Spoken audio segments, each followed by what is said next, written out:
Karl Marx का अतिरिक्त मूल्य के सिद्धांत के बाद हम पढ़ रहे हैं मार्क्स के दर्शन की आलोचना।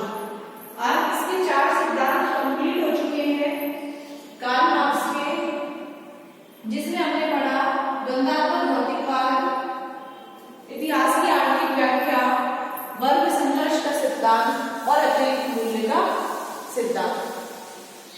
कार्ल मार्क्स के चारों सिद्धांत हम पढ़ चुके हैं जो महत्वपूर्ण है। आपके हर वर्ष इसमें से बड़ा क्वेश्चन आता है और शॉर्ट टाइप क्वेश्चन भी इसमें से आ सकते हैं। इसके बाद हम मार्क्स के दर्शन को पढ़ने के बाद हम इसकी आलोचना पढ़ेंगे कि कार्ल मार्क्स के दर्शन की क्या आलोचनाएं हैं और कार्ल मार्क्स की राजनीति विज्ञान को क्या देन है।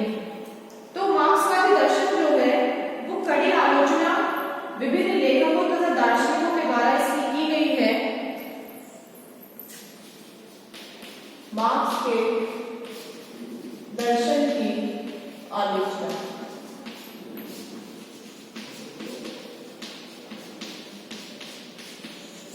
तो आलोचना के अंदर अगर हम देखें तो पहली आलोचना जो है इसकी कई विचारकों के द्वारा कार्ल मार्क्स के दर्शन की और लेखकों के द्वारा की गई है। इनमें से जो पूंजीपति वर्ग के लेखक हैं जैसे कार्ल पॉपर है, बर्नस्टीन है, काउस्टकी है, इन सारे जो संशोधनवादी और किंग्स जैसे जो अर्थशास्त्री हैं वो सब प्रमुख है। और पॉपर की जो आलोचना है आज सबसे सशक्त और महत्वपूर्ण मानी जाती है। कई किताबों में, कई बुक्स में इसका उल्लेख हमें देखने को मिलता है। पॉपर मार्क्सवाद को कट्टर विचारों की बंद व्यवस्था मानते हैं जो स्वतंत्र समाज का दुश्मन है। तो मार्क्स के विचारों की निम्नलिखित तर्कों के आधार पर आलोचना की जाती है। तो पहली जो इनकी आलोचना है वो ये है कार्ल मार्क्स के दर्शन की कि मुक्त समाज का दुश्मन।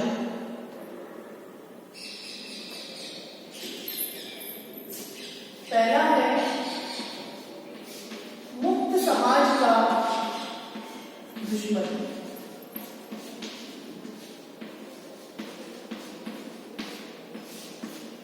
जो कार्ल मार्क्स का ये सिद्धांत है ये पॉपर ने कहा है कि अपनी प्रसिद्ध रचना the open societies and its enemies, इसमें इसने मार्क्सवाद को मुक्त समाज का एक दुश्मन ठहराया है जो व्यक्ति की स्वतंत्रता को नष्ट कर देता है और उसके व्यक्तित्व के विकास में बाधक होता है। उसने कहा है कि मार्क्स हमेशा से ही मुक्त समाज का विरोधी रहा है। इसने व्यक्ति की स्वतंत्रता को नष्ट किया है और उसके व्यक्तित्व के विकास में बाधा उत्पन्न की है। दूसरा इसमें जो है वो है कार्ल मार्क्स ने हिंसा को बढ़ावा दिया है। आया मार्क्स का कोई सा भी सिद्धांत आप उठाकर देख लीजिए। दूसरा है हिंसा को बढ़ावा। कार्ल मार्क्स के किसी भी सिद्धांत में अगर हम देखेंगे तो मार्क्स के दर्शन की हमेशा से आलोचना होती रही है कि यह क्रांति का संदेश देकर कहीं ना कहीं हिंसा को बढ़ावा देता है। कार्ल मार्क्स हमेशा से ये कहता है कि समाज में जो परिवर्तन होते हैं वो संघर्षों के आधार पर होते हैं। चाहे द्वंद्वात्मक भौतिकवाद में उसने गेहूं के पौधे का एग्जाम्पल दिया है, तो पौधा भी अगर विकसित हो रहा है तो वो संघर्ष करके विकसित हो रहा है, पानी से, प्रकृति से, मिट्टी से, सभी से वो संघर्ष के बाद बाहर निकला है। तो उसी प्रकार से कार्ल मार्क्स जो है वो इसके अंदर भी ये कहते हैं कि समाज के अंदर जो परिवर्तन हो रहे हैं वो भी संघर्षों के कारण ही हो रहे हैं। अगर कोई भी बदलाव होगा तो उसका कारण भी संघर्ष ही है, जबकि ऐसा नहीं होता है। समाज के अंदर शांतिपूर्ण तरीके से भी परिवर्तन हो सकते हैं, विवादों को सुलझाया जा सकता है, लेकिन कार्ल मार्क्स ने सदैव ही हिंसा को बढ़ावा दिया है, हिंसा को आधार बनाया है समाज में होने वाले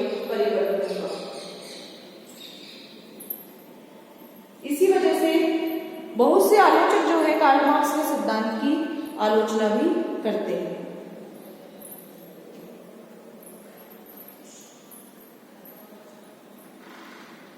वर्ग संघर्ष के सिद्धांत का प्रचार करके उन्होंने वर्ग सहयोग की जो संभावनाएं हैं कार्ल मार्क्स ने वो बिल्कुल समाप्त कर दी है कि समाज के अंदर कोई सहयोग हो ही नहीं सकता। कार्ल मार्क्स का मानना ये है। अगला इसमें बताया है कि अधिनायकवाद को प्रोत्साहन।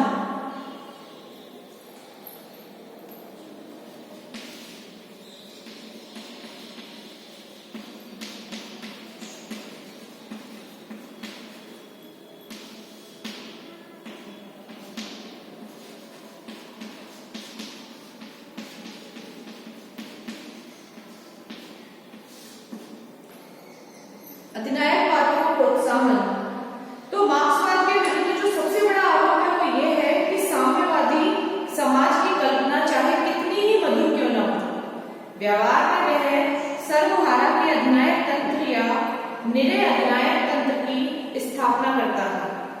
सोवियत रूस और चीन में साम्यवादी क्रांतियों के फलस्वरूप जो व्यवस्थाएं अस्तित्व में आई, उन्होंने आर्थिक, वैज्ञानिक, तकनीकी और सैनिक प्रगति का चाहे कितना ही बड़ा प्रमाण क्यों न दिया हो, वहां के जो नागरिक हैं वो चिरकाल तक यानी लंबे समय तक अभिव्यक्ति की स्वतंत्रता से वंचित रहे हैं। सिद्धांततः सोवियत शासन प्रणाली का अधिनायक तंत्रीय स्वरूप अस्थायी होना था, परंतु वहां पर आर्थिक और सांस्कृतिक गतिविधियों के बढ़ते हुए केंद्रीकरण ने राज्य विहीन समाज की कल्पना को पीछे धकेल दिया था। अगर आप साम्यवाद की बात करते हैं, जिस साम्यवादी समाज की कल्पना कार्ल मार्क्स ने की है कि एक ऐसा समाज होगा जिसके अंदर कोई छोटा नहीं होगा, कोई बड़ा नहीं होगा, सब बराबर होंगे, सबको अपनी आवश्यकताओं के अनुसार मिलेगा, मेहनत के अनुसार उनको पारिश्रमिक मिलेगा, तो एक ऐसे समाज की स्थापना जिसकी कार्ल मार्क्स ने की है, तो समाज की कल्पना जो बहुत अच्छी लगती है वो कहीं ना कहीं अधिनायकवाद को जन्म देती है। क्योंकि किसी भी समाज के अंदर एक वर्ग ऐसा होता है जो ज्यादा ताकतवर होता चला जाता है, चाहे वो सरकार हो, चाहे शासन हो, चाहे वो पूंजीपति वर्ग हो या फिर श्रमिक वर्ग हो, और सत्ता जिसके भी हाथ में आती है वो अधिनायक बन के बैठ जाता है। तो कार्ल मार्क्स की जो सिद्धांत है इसकी इस आधार पर आलोचना की जाती है कि इसने अधिनायकवाद को बहुत अधिक प्रोत्साहन दिया। अगला है भविष्यवाणियां गलत साबित होना। चौथा है इसमें भविष्यवाणियां गलत साबित होना।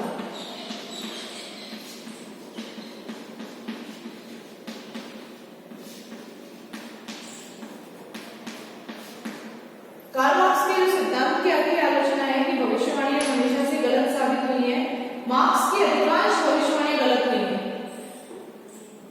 मार्क्स का जो ग्रंथ है दास कैपिटल, उसको 100 वर्ष से भी ज्यादा हो चुके हैं, किंतु पूंजीवाद के विध्वंस और राज्य के लोप होने की भविष्यवाणी सच नहीं निकली।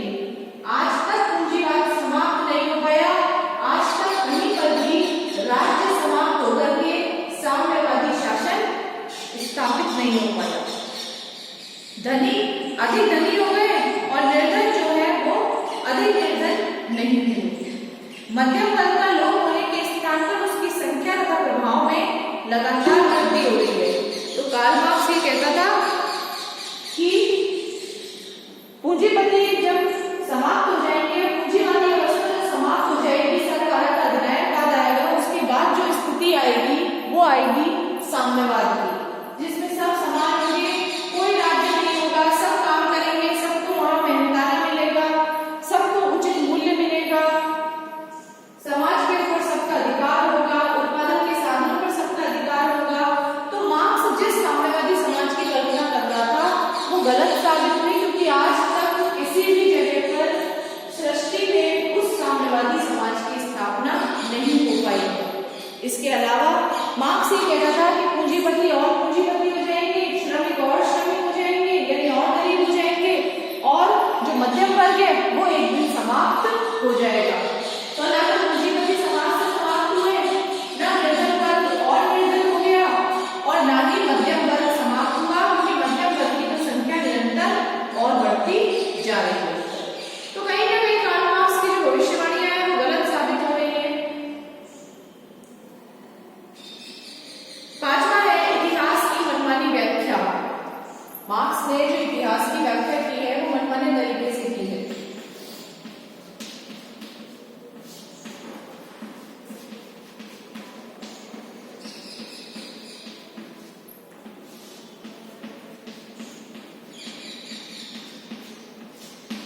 इतिहास की मनमानी व्याख्या।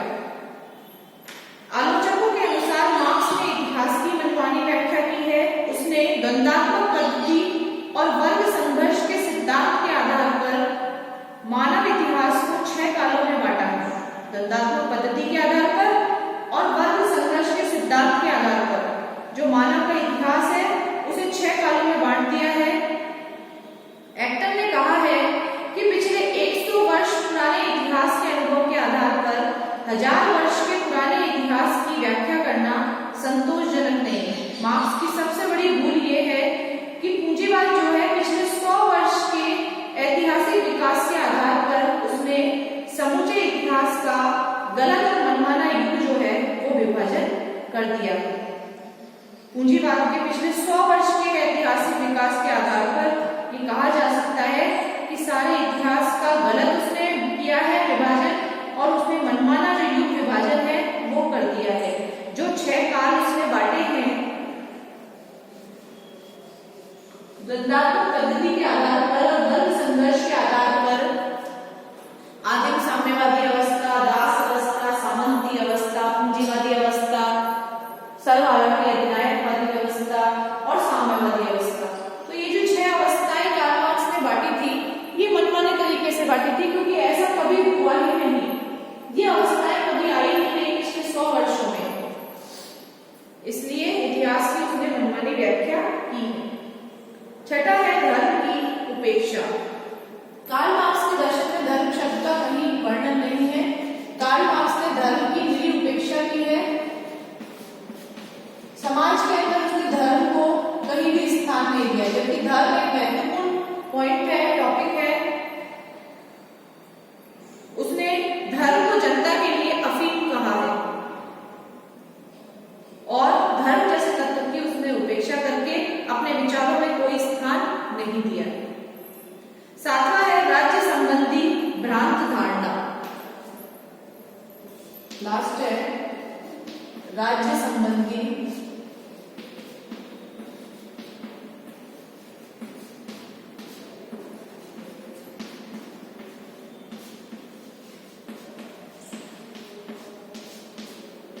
भ्रांत धारणा कि मार्क्स की कल्पना गलत है कि राज्य अपने आप धीरे धीरे समाप्त हो जाएगा। वास्तविकता तो ये है कि आजकल साम्यवादी देशों में राज्य के अधिकार और उसकी शक्ति दिन प्रतिदिन बढ़ती जा रही है। मार्क्सवादी अगले दरवाजे से बाहर राज्य को बाहर निकालता है और पिछले दरवाजे से उसे किसी न किसी रूप में वापस ले आता है। मार्क्स की पुस्तक जो दास कैपिटल है उसकी भी बहुत ज्यादा आलोचनाएं हुई हैं। ये वैज्ञानिक दृष्टिकोण से असत्य नहीं है। आधुनिक संसार में ना इसकी कोई उपयोगिता है इस पुस्तक की और ना ही किसी को इसमें रुचि है। तो इस तरह से कार्ल मार्क्स का जो पूंजीवाद है लिंडसे कहते हैं कि वो भी एक काल्पनिक पूंजीवाद के समान है, उसका वास्तविक जगत में कोई स्थान या कोई संबंध नहीं है। तो नोट कर लीजिए आप इसे। ये मार्क्स के दर्शन की आलोचना है। कार्ल मार्क्स ने जो सिद्धांत दिए हैं ये उनकी आलोचनाएं हैं।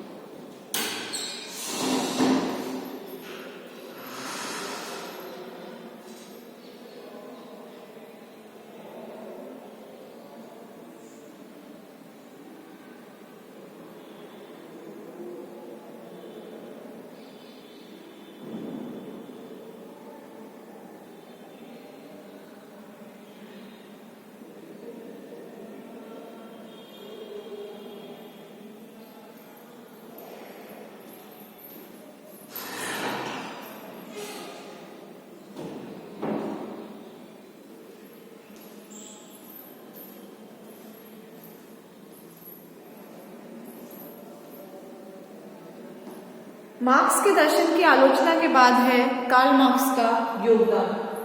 आलोचनाओं के बावजूद भी कुछ ना कुछ इसका योगदान रहा है मार्क्स का।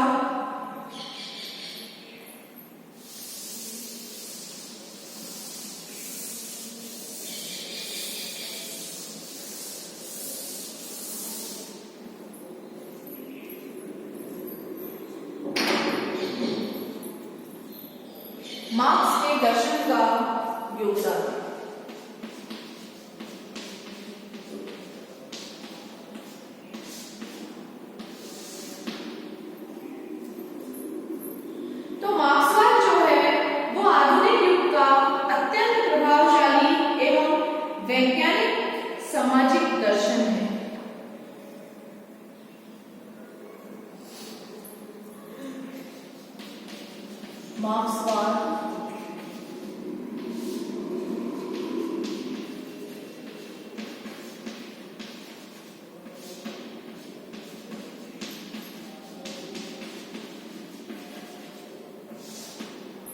मार्क्सवाद जो है वो आधुनिक सामाजिक युग का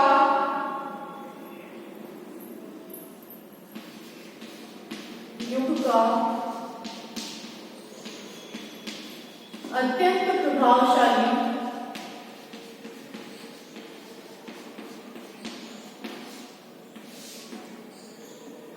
प्रभावशाली और वैज्ञानिक सामाजिक दर्शन है।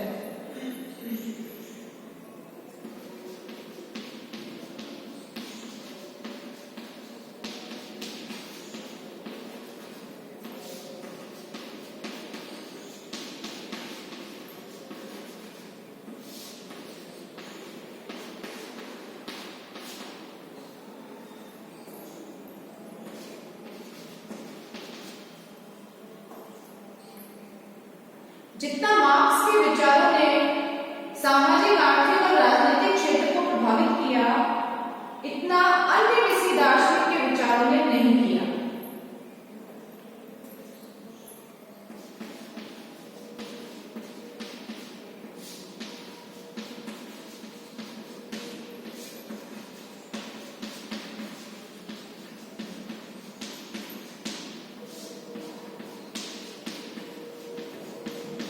जितना मार्क्स के विचारों ने आर्थिक,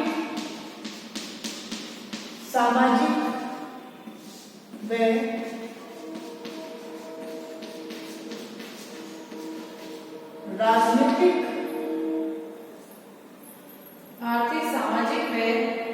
राजनीतिक, क्षेत्र को प्रभावित किया,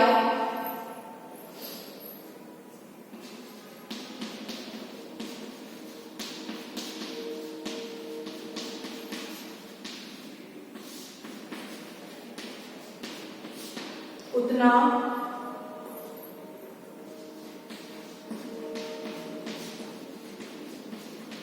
अन्य किसी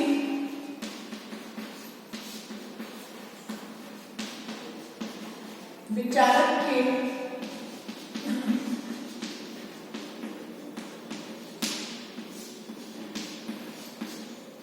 विचारों ने नहीं किया। जितना मार्क्स के विचारों ने प्रभावित किया, चाहे वो आर्थिक क्षेत्र हो, चाहे सामाजिक क्षेत्र हो, चाहे राजनीतिक क्षेत्र हो, उतना अन्य किसी विचारक के विचारों ने नहीं किया, दार्शनिक के विचारों ने नहीं किया। मार्क्सवाद जो है वो दार्शनिक होने की अपेक्षा व्यवहारिक अधिक है। मार्क्सवाद का जो सिद्धांत है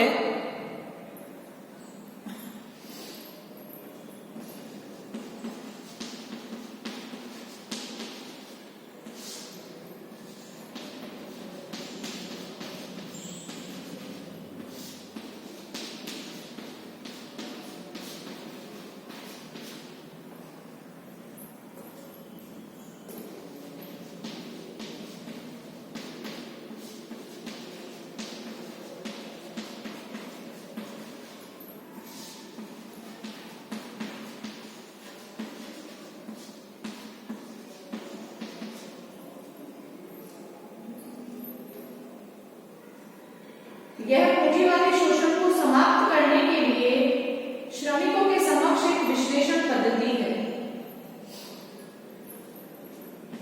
यह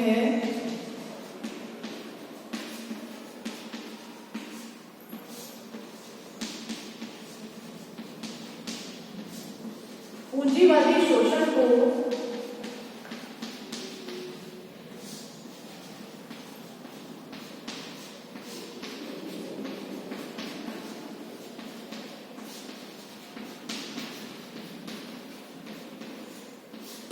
समाप्त करने के लिए श्रमिकों के समक्ष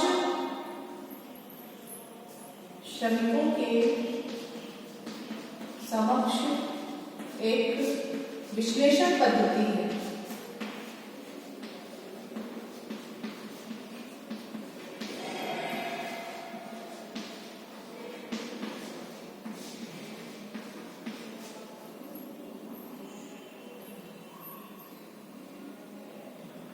मार्क्सवादी समाजवाद वैज्ञानिक है। मार्क्सवादी जो है वो समाजवादी वैज्ञानिक है तथा यह तथ्यों पर आधारित है।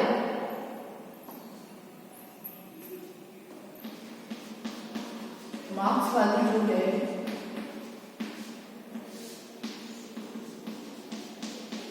समाजवादी वैज्ञानिक है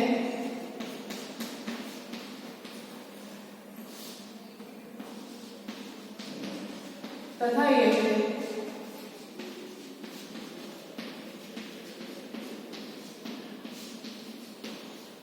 तथ्यों पर आधारित है।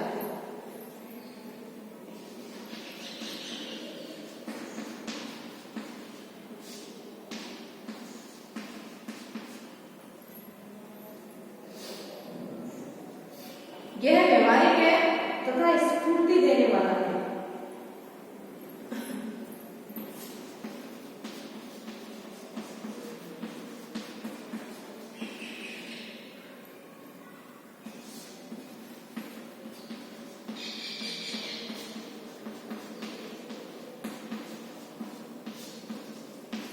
मार्क्सवाद जो है वो व्यवहारिक है समाज में और स्फूर्ति देने वाला है, नई ऊर्जा देने वाला है समाज को। इसाह बर्लिन जो है उन्होंने लिखा है अपनी पुस्तक में मार्क्सवाद के संबंध में कि 19वीं शताब्दी में बहुत से प्रभावशाली आलोचक तथा क्रांतिकारी हुए हैं जो मौलिकता, क्रांति तथा सिद्धांतवादिता में मार्क्स से कम नहीं थे, परंतु उनमें से मार्क्स की भांति एकाग्र चित्त वाला अपने जीवन का प्रत्येक शब्द तथा कार्य साधन रूप में अपने तात्कालिक और व्यवहारिक उद्देश्य की पूर्ति के लिए बलिदान करने वाला कोई नहीं था। इसी प्रकार से सीएल वेपर जो है उन्होंने भी कहा है कि मार्क्स की जो सबसे प्रभावशाली दार्शनिक जो है मार्क्स है और वेपर ने कहा है कि मार्क्स के द्वारा जो दिया गया विश्व का विश्लेषण जो है वो तो सबसे श्रेष्ठ है ही, उससे भी अधिक प्रशंसनीय है ऐतिहासिक शक्तियों की रचनात्मकता के संबंध में मार्क्स का दृष्टिकोण। अलग अलग विचारकों ने कार्ल मार्क्स के संबंध में अलग अलग दृष्टिकोण प्रस्तुत किया है। मैक्सी कहते हैं कि समाजवाद को वैज्ञानिक रूप देना मार्क्स के माने हुए सिद्धांतों में से था। उसने मार्क्स साम्यवाद को केवल वैज्ञानिक आधार पर प्रदान नहीं किया बल्कि उसे विशाल शक्ति भी प्रदान की है। कैटलिन कहते हैं कि मार्क्स ने समाजवादी आंदोलन के लिए वह कुछ किया जो मैकियावेली ने राज्य सिद्धांत के लिए किया। लेनिन ने कहा है कि केवल मार्क्स के भौतिकवादी दर्शन ने ही सर्वहारा वर्ग को उस आत्मिक दासता से मुक्ति पाने का मार्ग दिखाया है जिसमें सभी उत्पीड़ित भीड़ वर्ग जो है अब तक सिसकते हुए अपने दिन काट रहे थे। केवल मार्क्स के आर्थिक सिद्धांत ने ही पूंजीवाद की सामान्य व्यवस्था में सर्वहारा वर्ग की वास्तविक स्थिति की व्याख्या की है। तो कार्ल मार्क्स जो है उनकी कई विचारकों ने आलोचना की है, लेकिन ज्यादातर जो विचारक थे जिन्होंने उनकी आलोचना की है वो सभी पूंजीपति वर्ग से थे, समृद्ध वर्ग से थे, लेकिन समाज में उनके अभूतपूर्व योगदान को राजनीति विज्ञान में भूला नहीं जा सकता। अगर हम संक्षेप में कहें तो मार्क्सवाद एक प्रगतिशील दर्शन है। मार्क्सवाद जो है संक्षेप में मार्क्सवाद एक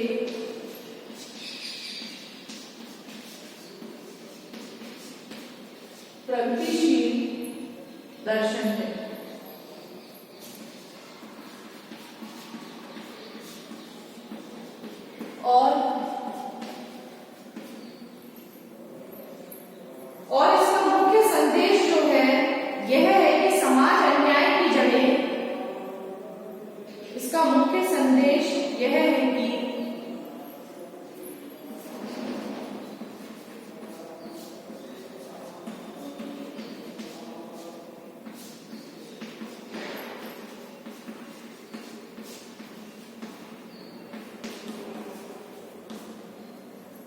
मुख्य संदेश है कि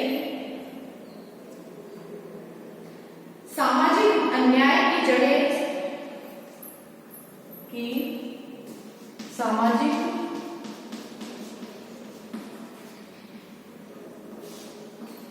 अन्याय की जड़ें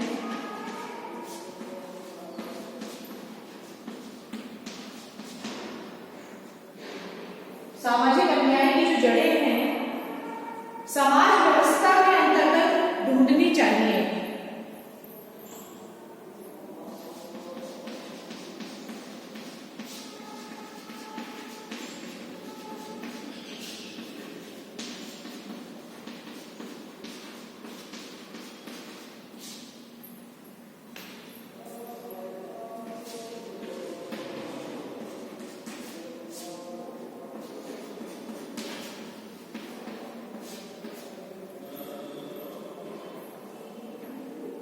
और वहीं उसका प्रतिकार भी करना चाहिए, ढूंढनी चाहिए और वहीं उसका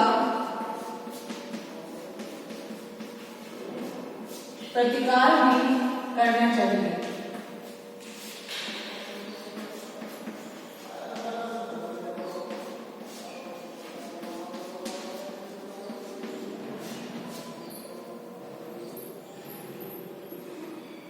मार्क्स के सिद्धांतों को 19वीं एवं 20वीं शताब्दी में जितनी लोकप्रियता और सफलता मिली उतनी अन्य किसी विचारधारा को नहीं मिली।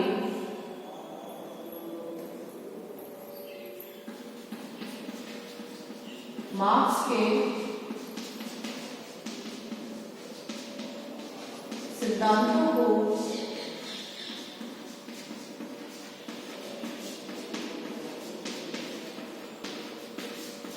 19वीं व 20वीं शताब्दी में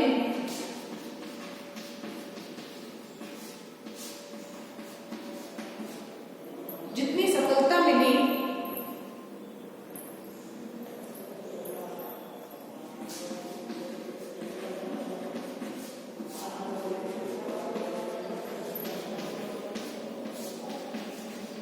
उतनी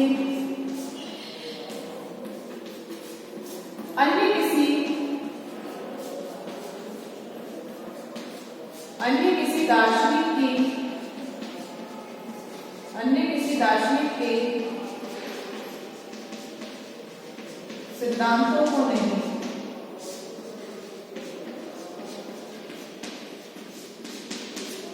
जितनी मार्क्स को सफलता मिली, मार्क्स के सिद्धांतों को सफलता मिली, उतनी किसी को नहीं मिली। आज दुनिया में जो करोड़ों लोग हैं वो कार्ल मार्क्स को अपना आराध्य देव मानते हैं। सभी देशों में साम्यवादी दल सक्रिय है और सभी सरकारें जो है वो किसी न किसी रूप में समाजवादी नीतियां अपनाने के लिए कटिबद्ध है। तो मैक्सी ने कहा है कि एक और सभी करोड़ों व्यक्ति मार्क्स को देवता की तरह पूजते हैं, तो दूसरी ओर करोड़ों व्यक्ति उसे दानव कहकर उसकी निंदा भी करते हैं। उसके बारे में विचार करने का एकमात्र तरीका है कि आवेश को दूर कर उसे समझने की कोशिश की जाए। कि कार्ल मार्क्स के सिद्धांतों की आलोचना करने की बजाय सिर्फ उन्हें समझने की अगर कोशिश की जाएगी तो पता चलेगा कि कार्ल मार्क्स का जो सिद्धांत है, उसका जो दर्शन है वो किस हद तक सही है। उसमें कमियां होने के बावजूद भी वो अगर आधुनिक सामाजिक रूप में अगर हम देखें तो कितना वो प्रभावशाली है और वैज्ञानिक सामाजिक दर्शन है। नोट कर लीजिए आप इसे, कार्ल मार्क्स के दर्शन का योगदान।